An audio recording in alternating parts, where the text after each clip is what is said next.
이렇게 한 달 사이에 듣다 보면 우리가 당장 지난주 말씀도 잘 기억하기 힘들기 때문에 복습을 정리를 좀 해보고 시작을 합니다.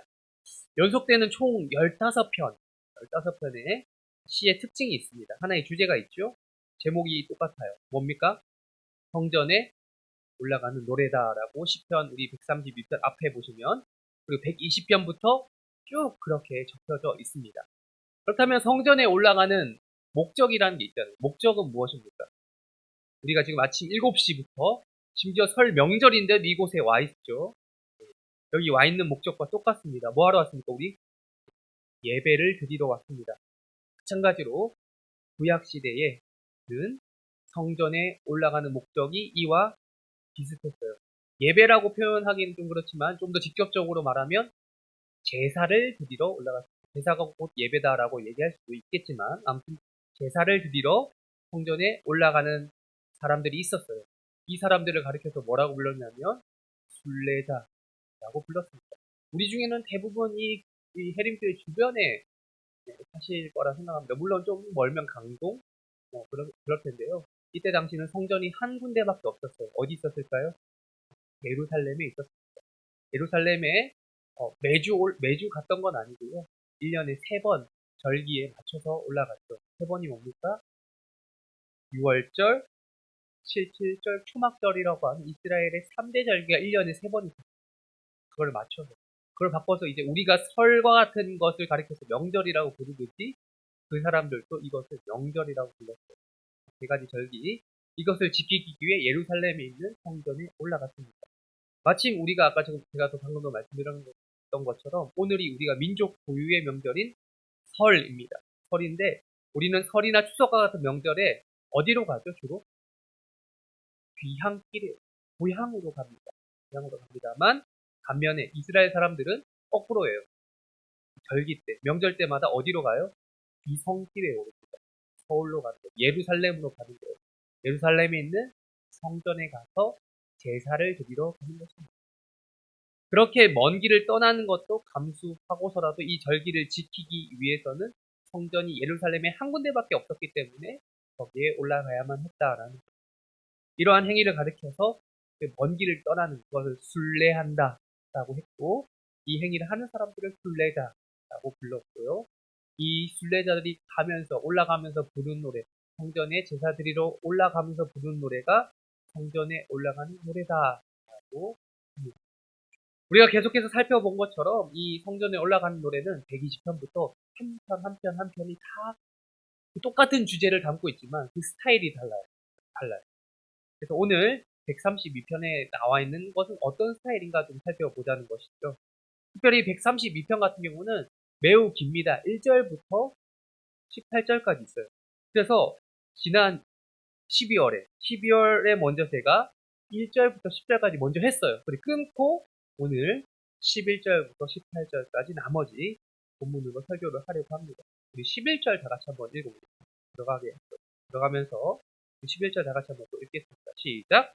여호와께서 맹세하셨으니 변하지 아니시니 이르시기를 내 몸의 소생을 내 왕위에 둘지라. 아멘. 11절에서 우리가 지금 들어오자마자 놓치지 말아야 될 하나, 흐름, 그걸 다시 한번 잡아주는 단어가 있습니다. 뭘까요? 어떤 사람인데요. 누구죠? 다윗이라고 하는 사람이 있어요. 우리가 지금 저도 이제 이 설교 준비하기 앞서서 한 달 만에 이 본문을 보니까 1절부터 10절까지 내용이 가물가물한 거예요. 근데 11절에 보니까 맞아 하고 기억이 나는 거죠. 바로 연결고리 다윗이라고 하는 사람의 이름입니다. 132편을 시작하는 1절에서부터 이 시편의 저자는 노래를 하면서 하나님께 다윗을 기억해달라고, 다윗이 겪은 고난, 그러니까 다윗이 그가 겸손할 1절에 보시면 눈으로 보십시오. 1절에 보시면 다윗이 겪은 그 고난, 그리고 다윗이 겸손할 수밖에 없는 것을 기억해 주십시오, 생각해 주십시오라고 기도를 했습니다. 그리고 그렇게 기도하는 이유가 그 무엇보다도 이후 전개되어 있는 말씀을 통해서 우리가 확인할 수 있듯이 다윗이 하나님을 뭐 했기 때문에? 정말 사랑했기 때문에, 사모했기 때문에, 하나님을 열망했기 때문에 그 사모하는 그 마음이 성전에서 하나님을 예배하는 마음으로 표현됐기 때문이다라고 제가 지난번 한 달 전에 이렇게 설교를 했었습니다. 그렇게 하나님을 사모했던 다윗에게 성전을 직접 건축하고 싶을 정도로 하나님을 사모하는 마음이 아주 강렬했던 이 다윗에게 하나님께서 지금 무언가 지금 11절 보시면 무언가 성실히 아주 열심히 하나님이 지금 열심히 했다. 그러니까 다윗이 열심히 했다는 말이 아니고 지금 하나님이 다윗에게 열심히 무언가 맹세했다. 그 맹세의 내용이 무엇인가? 11절에서 말하고 있죠. 무엇이라고 하고 있습니까? 이르시기를 내 몸의 소생을 내 왕위에 할 것이다 라고 말씀합니다.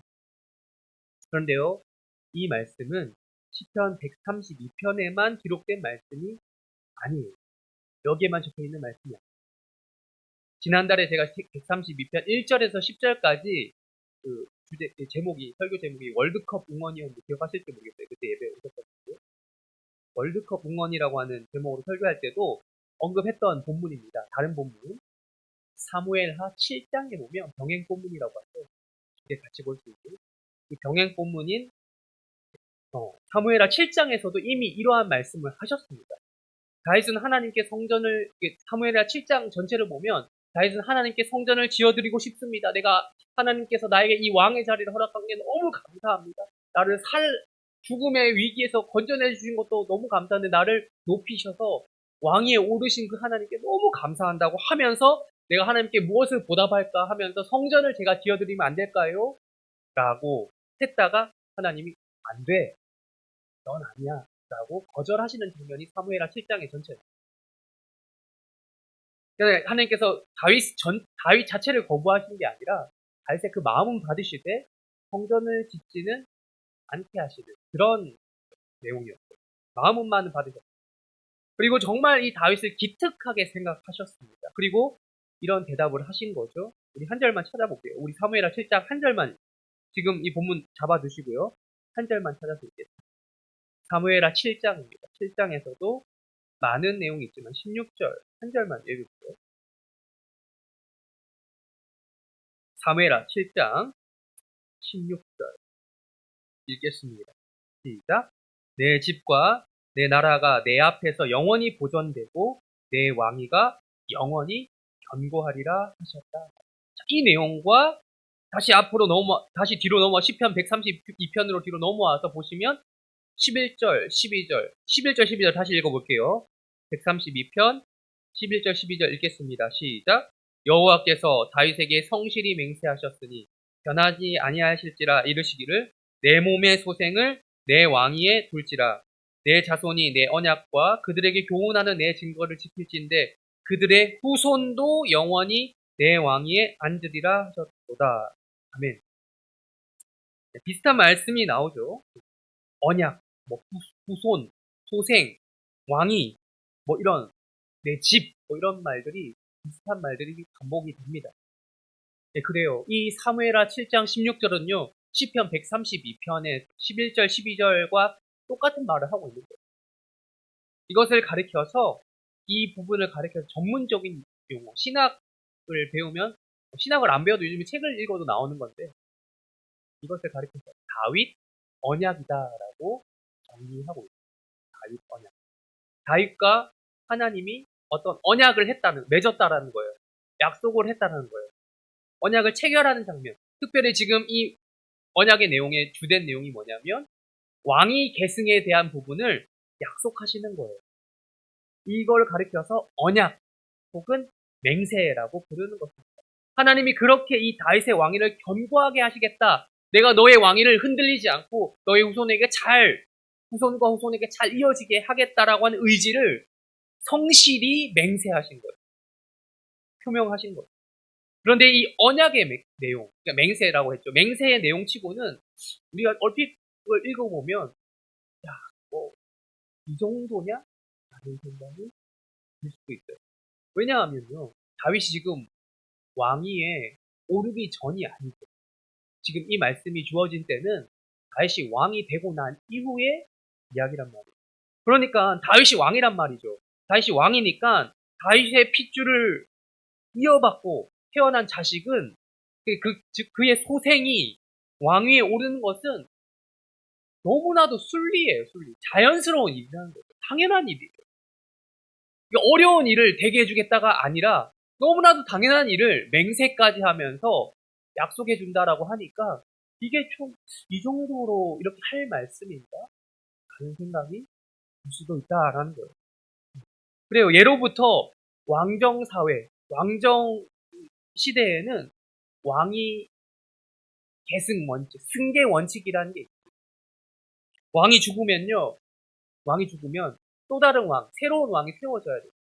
그래서 뭐 우리처럼 지금처럼 대통령 뽑듯이 투표를 해서 뽑습니까? 아니에요. 투표를 해서 뽑는 게 아니라 혈통에 따라 왕위가 결정이 되는, 승계되는 그런 우선순위가 있어요. 왕위 승계 1순위, 2순위 쭉쭉 있죠. 다 정해져 있어요, 이미. 왕이 죽기 전부터 이미 정해져 있어요. 이것은 공서고금을 막론하고 왕이 다스리던 사회에서는 늘 이 원칙이 있었고요. 또 실행되어져 왔습니다. 일반적으로 아버지가 왕이면 누가 왕입니까? 아들이 왕입니다. 아들이 왕위에 오르는 것이 원칙입니다. 기본적인 원칙. 근데 문제는 그거죠. 아들이 한 명이 아니다. 많게는 수십 명, 뭐 수백 명까지는지는 모르겠지만 수십 명의 아들이 있는 경우가 있습니다. 일반적으로는 그래서 그 아들 중에서도 이 우선순위가 있어요. 아들 중에는 원칙이 있는데 일반적으로 장남이 왕위에 오르게 되지만 얼마든지 예외적인 경우도 있습니다. 뭐 내부적인, 외부적인 여러 영향, 요인 등이 작용을 하죠. 우리 알게 되는 세종대왕도 첫째는 아니잖아요. 양녕대군, 형님 양녕대군이었나요? 첫째가? 네. 거기가 가장 첫째였는데 아니고 심지어 태종 이방원도 물론 자신의 힘으로 그런 왕자의 난을 일으키고 뭐 이런 일이 있었지만 자신도 장남은 아니었다. 이런 예외적인 경우도 있습니다. 그래서 역사를 읽다 보면요, 이 승계 원칙이 뒤엎어지는 경우를 보게 됩니다. 꼭 역사 속의 이야기만이라고도 또 할 수 없는 게 얼마 전에 그 사우디 왕자 우리나라에 오신 거 뭐 뉴스로 보셨습니까? 네, 사우디 왕자 우리나라에 와가지고 화제가 되었는데 그 왕자가 온 거 자체가 그냥 왕자가 아니고요. 그 사우디 왕의 그 다음 1순위 후계자라고 해서 그 사람이 왔던 거예요. 그만큼 재력이 강한 사람이다. 다른 그 수많은 수십 명의 왕자들 다 제끼고 자기가 지금 1순위가 됐다. 뭐 요런 예, 권력투쟁 뭐 요런 얘기까지 이제 엮여가지고 화제가 됐었던 뉴스를 제가 보게 되었습니다. 근데 이제 뭐 그건 그거고요. 다윗의 경우로 다시 넘어올게요. 다윗의 경우는 일단은 이제 이 승계, 이 왕위에 관련해서 다윗 같은 경우는 반면교사를 경험한 적이 있어요. 바로 직전의 왕이었던 사울이에요. 사울 어땠습니까? 사울이 죽었죠? 사울이 죽으면 원래는 어떻게 돼야 되죠? 사울이 죽으면 사울의 아들이 왕이 되어야 되죠. 근데 사울의 아들 여럿이 있었는데 그 중에서 가장 유력한 후보였던 다윗의 친구 누구요? 요나단도 같이 한날 한시에 죽습니다. 사울. 그러면서 뭐 이스보셋이라고 하는 그런 다른 사울의 아들이 있지만 사실은 그에게 정통성이 이어지지 않습니다. 일단 다윗은 경험한 거예요. 본 거예요. 자기 눈으로 본 거예요. 사울의 왕가가 끊기는 것을 봤습니다. 하나님에 의해서 그 왕가가 단절이 되는 것을 눈으로 똑똑히 본 거예요. 무엇보다도 그렇게 왕가가 끊긴 이유는 왕의 단절된 이유의 핵심에는 뭐가 있다는 것을 다윗이 봤습니까? 어떠한 뭐 정치력이 없어서요? 그게 아니고 하나님을 향한 신앙심이 없었다. 그 부재, 그 가문의 신앙심이 부재했다라는 것을 봤기 때문에 그걸 경험으로 자기는 체득한 거예요, 다윗. 그걸 봤다니까. 경험했다. 다윗은요, 이 왕위를 주신 분도 하나님이시지만 이 왕권을 가져갈 수 있는 분도 하나님이시라는 사실을 누구보다도 깊이 인식하고 있었어요. 그래서 하나님께서 자신에게 지금 이러한 약속을 말씀으로 하셨다라는 것에 대한 감사함이 기본적으로 있었어요. 기쁨이 있었어요. 특히 이 감사와 기쁨을 지금 이 시편 132편의 저자가 노래하고 있는 거예요.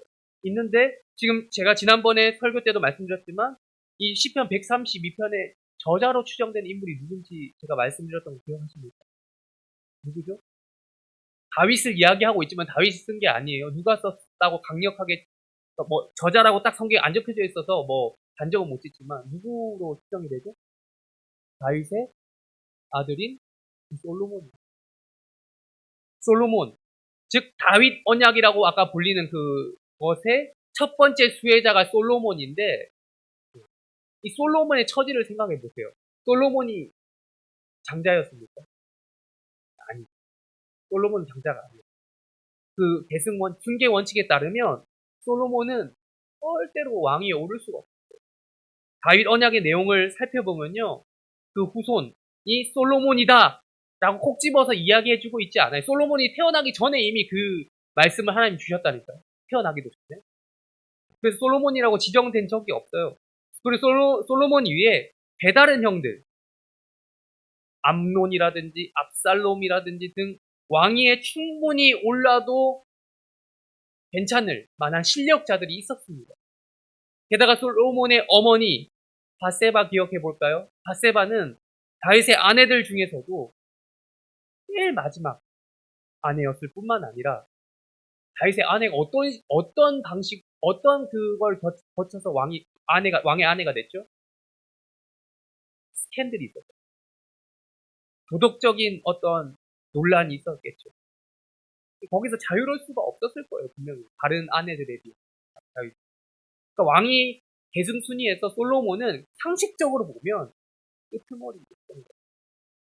그 순위. 그러나 훗날 암논이라든지 압살롬이라든지 이런 강력한 경쟁자들이라고 불러야 될까요? 왕위에는 경쟁자들이 스스로 자기의 몰락을 자초했습니다. 그리고 또한 다윗이 후계자들을 결정하려던 그 당시에 혈통 순서상 또 왕위 계승 후보 1순위인 또 다른 사람이 나오죠. 열왕기상 1장에 보면 아도니아라고 하는 사람이 나오고 심지어 여러 다윗의 대신들이 절반을 갈립니다. 솔로몬을 지지한 측과 아도니아를 지지하는 측으로 반으로 쫙 갈려요. 심지어 다윗이 가장 총애하던 장군 있죠. 요압 장군도 아도니아를 지지해. 그러니까 대세는 지금 그쪽이란 말이에요. 그럼에도 불구하고 다윗은 누구를 지목했습니까? 솔로몬을 후계자로 지목했던 것이죠.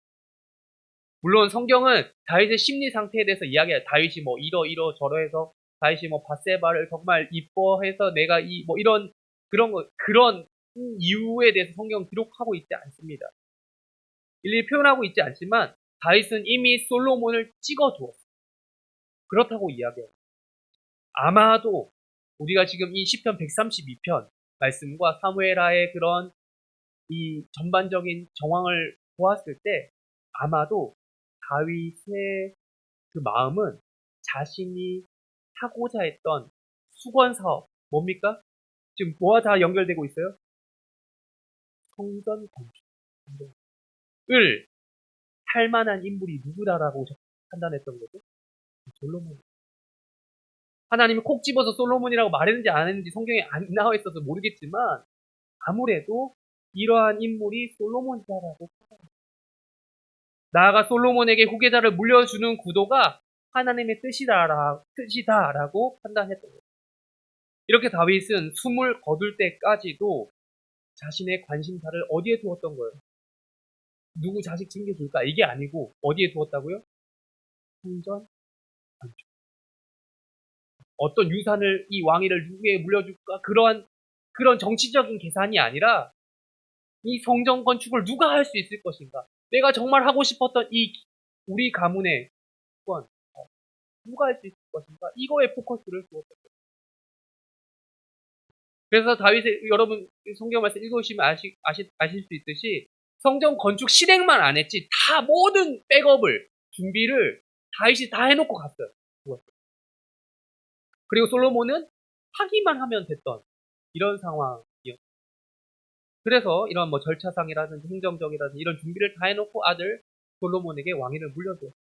그러니 이 다윗 언약의 1차적인 수혜자인 솔로몬이 선왕, 아버지, 다윗의 수건 사업이었던 성전 건축을 지금 끝난 이후에 명절 때마다 성전에 올라가면서 성전에 올라가는 기분이 어땠을까? 무엇보다도 이 왕위를 허락하신 하나님의 그 섭리라고 할까요? 그런 것에 너무나도 감사하지 않았을까? 분명 이 솔로몬이 자기가 태어나기도 전에 이 다윗 언약이라고 하는 게 맺어졌단 말이죠.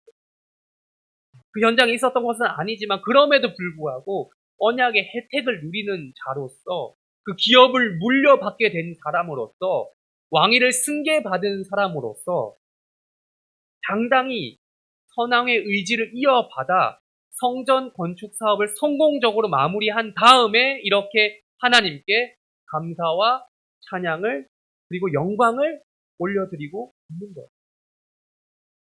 그래서 성전 건축에 대한 이미지가 우리 13절, 14절 읽어볼까요? 13절, 14절에 보면 이 성전 건축에 대한 이미지가 이어집니다. 읽어보겠습니다. 시작. 시온을 택하시고 담고자 하여 이르시기를 이는 영원히 쉴 곳이라 내가 여기 거주할 것은 이를 원하였음이로다. 시온이 어딥니까? 시온을 택하셨다. 제가 여러 번 말씀드린 바 있고 시온은 예루살렘에 있는 산이라고 하기에는 우리나라의 산이 아니기 때문에 좀 안 맞지만 아무튼 높은 언덕에 있는 지형인데 여기에 뭐가 지어졌어요? 성전이 지어졌어요. 예루살렘 성전이. 솔로몬 성전이 지어져 있는 아주 특정한 장소를 말합니다. 바로 하나님께서 이 시온을 자신의 거처로 보금자리로 택하신 거예요. 이곳은 14절에서 말씀하고 있는 것처럼 하나님 뭐 할 곳이에요? 쉴 곳, 안식. 하나님이 안식. 즉 하나님의 괴가 머무를 곳입니다. 네, 여러분 이걸 보는 순간 이런 생각이 들어야 합니다. 아니 하나님이 집이 필요한가? 안식. 하나님도 집이 필요한가? 우리야 집이 필요하지만 우리 인간이니까. 하나님이 사람입니까? 전지전능 무소부재하신 하나님이 어떤 장소와 공간과 그 시간에 매이지 않는 분이 쉼이라는 게 열심히 그 시간을 통해서 일을 하고 고생한 인간에게 주어지는 어떤 그거잖아요. 근데 이게 필요한가라는 거예요. 하나님은 영이시라고 하는 말씀도 있는데 분명 잠도 주무시지 아니하고 하면 그런 말씀이 있어요. 그리고 우리를 불꽃 같은 눈으로 항상 보고 계신다라고 하는 말씀도 있는데 뭐가 맞는 말이냐라고 할 수 있어요. 왜 여기서 쉼이 필요하다고 하고 왜 거주할 공간이 집을 원하신다라고 하고 있습니까? 그것은 바로 그 자리에 있어야 될 언약궤. 옛날 개혁 한글에서는 법궤라고 불렀어요. 언약. 지난번 설교 때도 제가 말씀드렸죠. 성경 그 사무엘상을 보면요. 하나님의 그 임재의 상징이라고 할 수 있는 언약궤가 하나님이 거기에 계신다라고 하는 상징이 담겨 있는 게 언약궤인데 그 언약궤가 정말 많이 방황을 합니다. 근데 하나님이 그렇게 시켜서 한 게 아니고 이스라엘이 출애굽 가운데 나오면서 이제 언약궤를 만들게 되는데 언약궤를 만들면서 출애굽 여정에 앞세우고 하는 그런 이동은 하나님이 허락하신 이동이죠. 근데 그게 아니고 하나님 뜻에 의한 이동이 아니라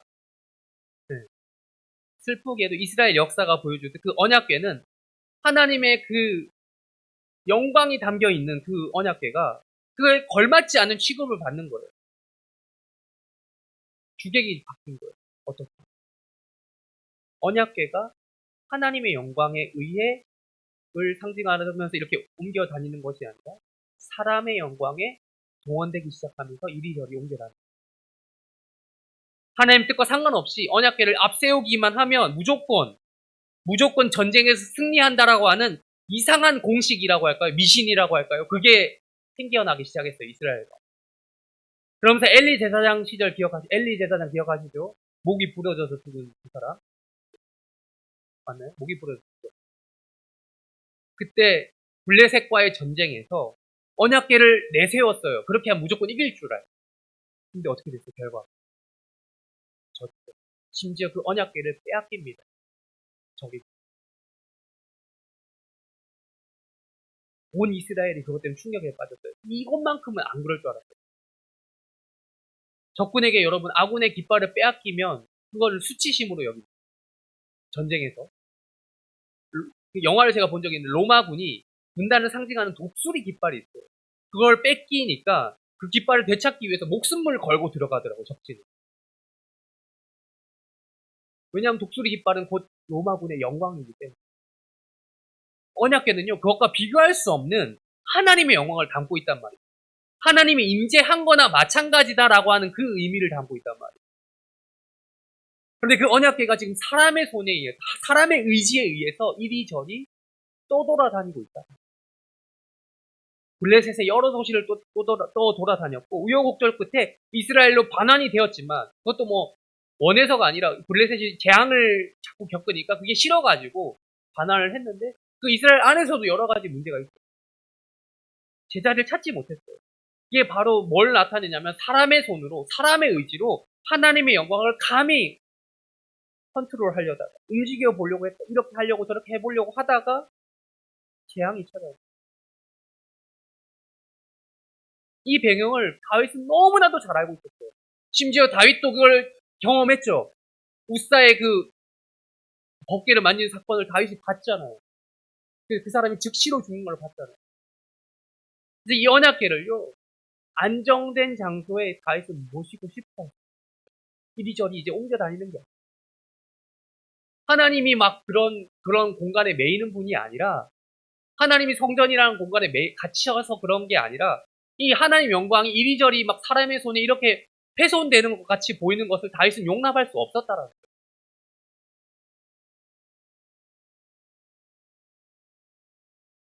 언약궤가 곧 하나님은 아닙니다.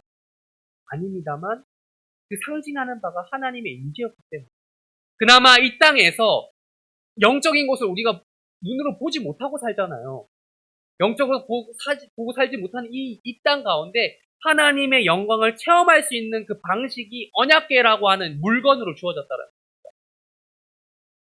그것이었기 때문에 하나님이 그렇게 하라고 또 명령하신 거기 때문에 만들라고 하신 게 바로 언약궤이기 때문에 그 무엇보다도 다윗은 이 언약궤를 소중하게 다루고자 했어요. 언약. 그래서 성전을 지어가지고 더 이상 이 언약궤가 이리저리 거기만 딱 보관되지 사람의 손을 안 타도록 구별하여 모시고자 했던 거예요. 여러분 구별된 음식은 가장 구별된 그릇에 담겨야겠죠. 화려한 음식, 여러분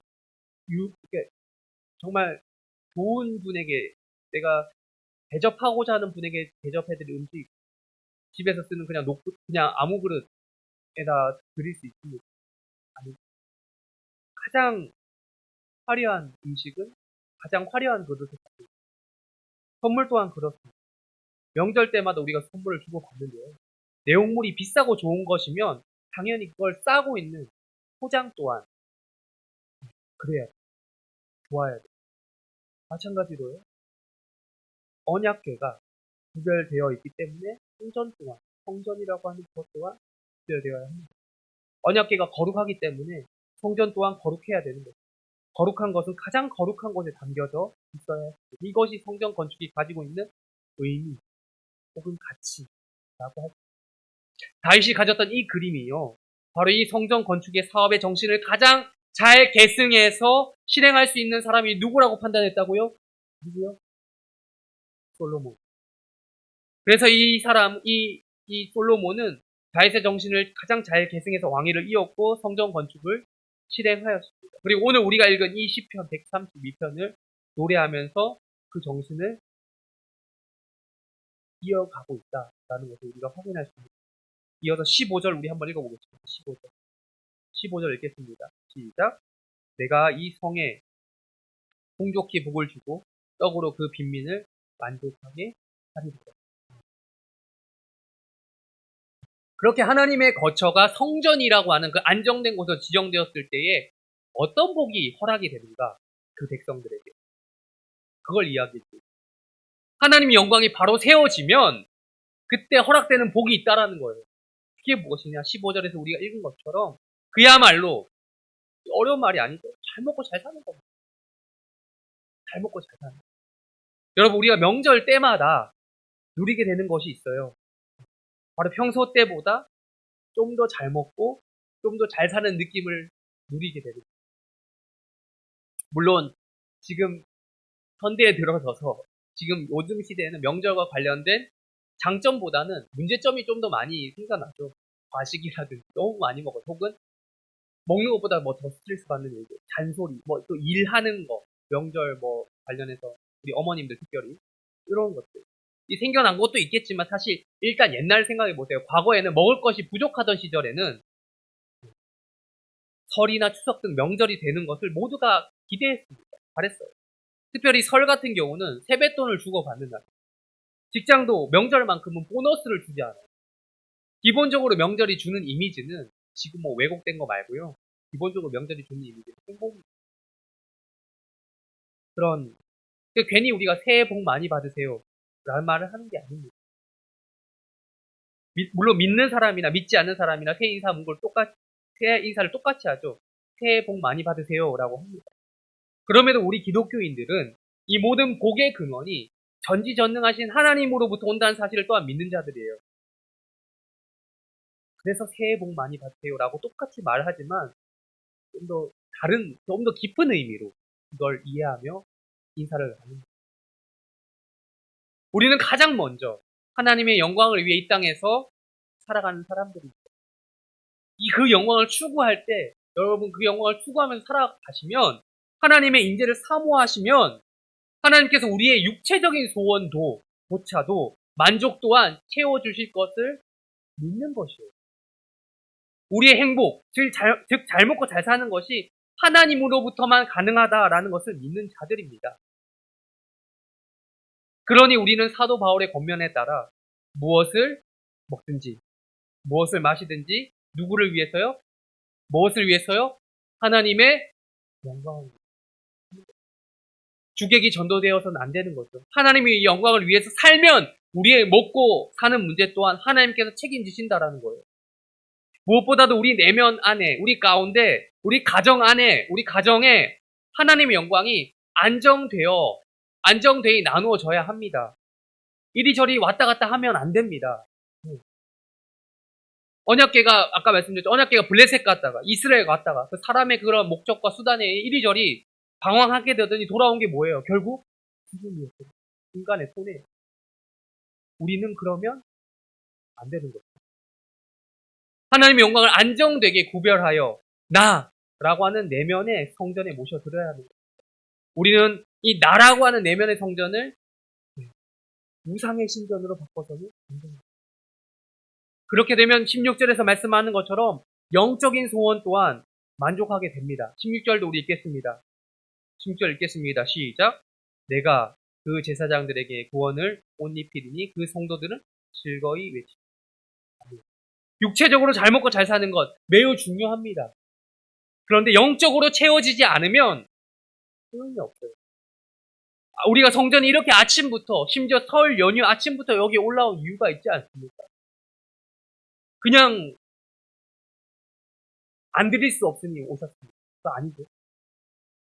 그리고 우리가 이스라엘 백성들이 성전에 올라가는 이 노래를 부르는 이유는 육체의 소원과 만족을 구하는 것도 있겠지만, 무엇보다도 이 제사라고 하는 것, 지금 우리의 말로 하면 예배를 드림으로써 누리게 되는 영적인 만족인 것입니다.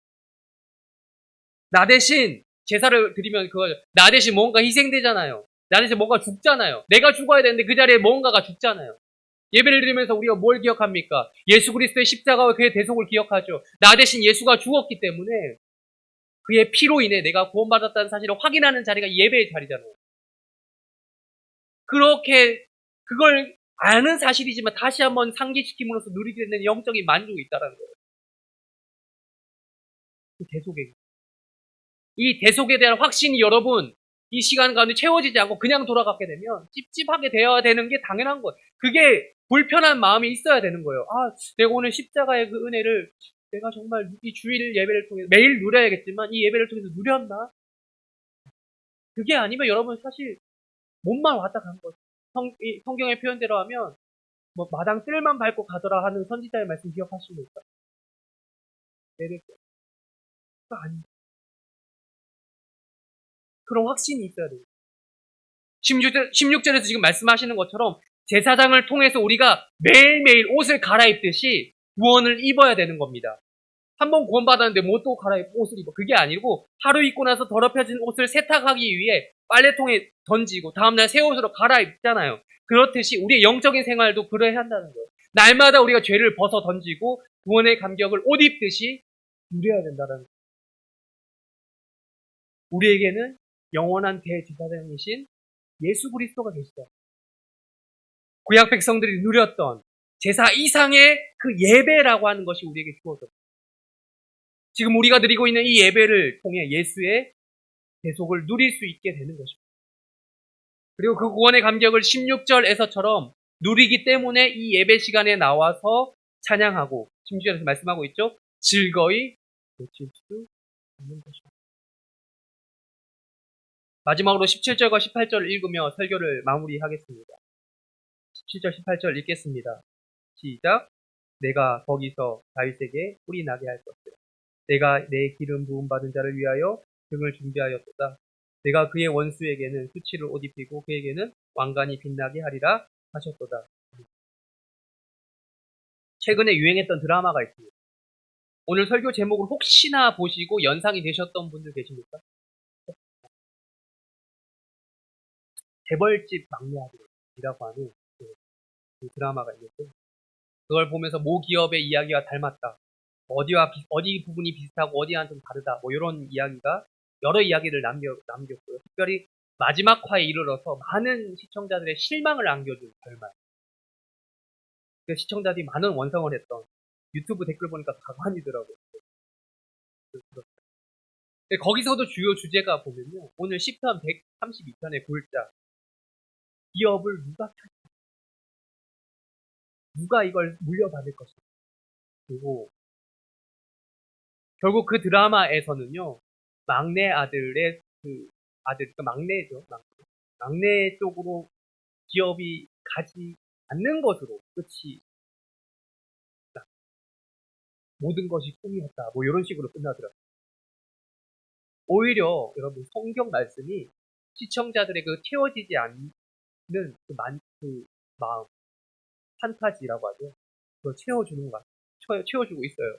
좀 보세요. 솔로몬 막내 아들이 기업을 차지하잖아요. 가장 기업의 그 승계의 원칙에서 마지막에 있었던 후순위 막내 아들 격 물론 솔로몬의 동생이 있었는지는 뭐 성경에 안 나와서 모르겠지만 그 솔로몬이 다윗 왕가를 이어갑니다. 그러니까 여러분 드라마보다 더 드라마 같은 재미있는 성경을 읽으시기 바랍니다. 근데 그 근거에는 무엇이 있습니까? 바로 솔로몬만이 하도록 허락되어 있었던 것. 그러니까 솔로몬만이 할 수 있었던 것. 아마 압살롬을 세워도 안 됐었을 것이고 암논, 아도니아 세워도 안 했을 거예요. 뭐예요? 성전 건축. 다른 아들 죽어서 깨어나도 안 할 겁니다. 그 정신, 그 기업의 승계 정신을 이해하지 못한 거예요. 회장님이.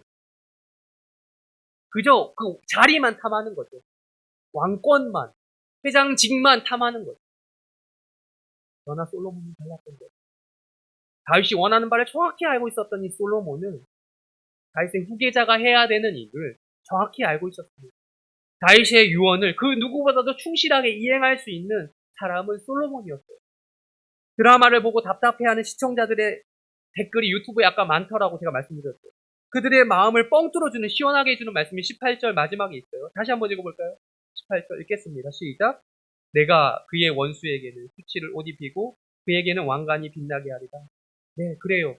아버지의 기업을 가장 잘 승계한 막내 아들이 이겼다라는 거예요. 결론 짓고 있다. 아버지 다윗의 정신을 가장 잘 헤아려 봤던 솔로몬이 이겼다라는 거예요.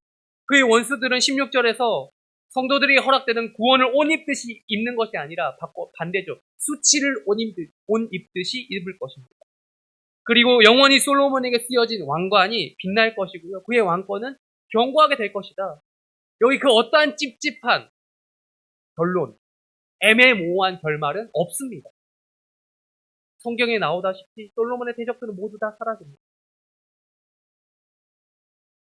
이 말씀을 두 가지로 간단히 우리에게 적용해 보려고 합니다.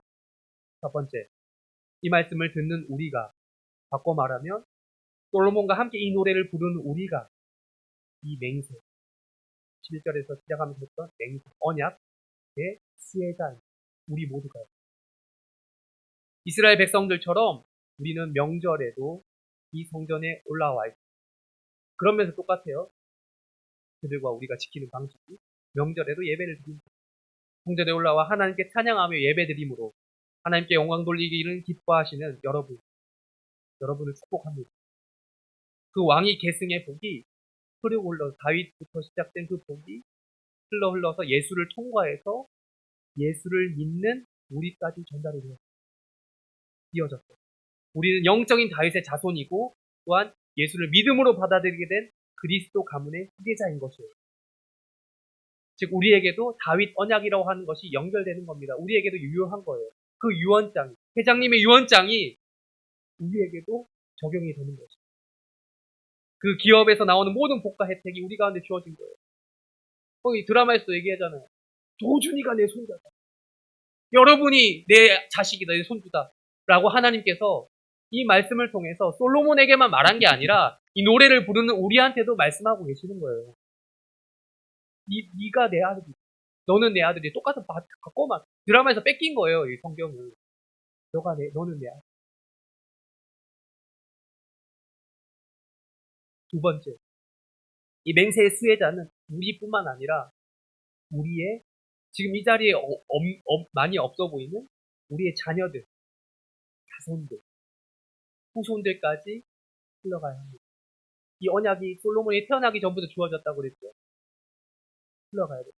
이 복은 아까도 말씀드렸지만 예수 그리스도를 기점으로 영적인 혈통으로 바뀌었습니다. 믿음이라는 방식으로 그 가문의 혈통을 이어받게 됩니다.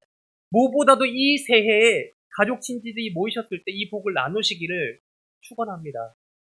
세뱃돈 나누는 거 좋습니다. 덕담 나누는 거 좋아요. 만난 음식 먹으면 나누는 거 좋습니다만 이 예수 그리스도를 믿는 믿음으로 인해 오게 된 복된 속이 있다. 이 복음을 나누시기를 축원합니다. 이번 설 명절을 통해서 오늘 말씀처럼 성전에 올라오는 복을 누구보다도 사모했던 다윗, 그리고 성전 건축을 통해 아버지의 유언을 지켰던 후계자 솔로몬처럼 믿음도 세워나가시고 또한 여러분 각자 주어진 자리에서 맡은 바 직분을 감당하며 이 교회도 세워나가심으로 믿음의 가문을 세워나가시는 해림교회 성도들이 되시기를 주님의 이름으로 축원합니다.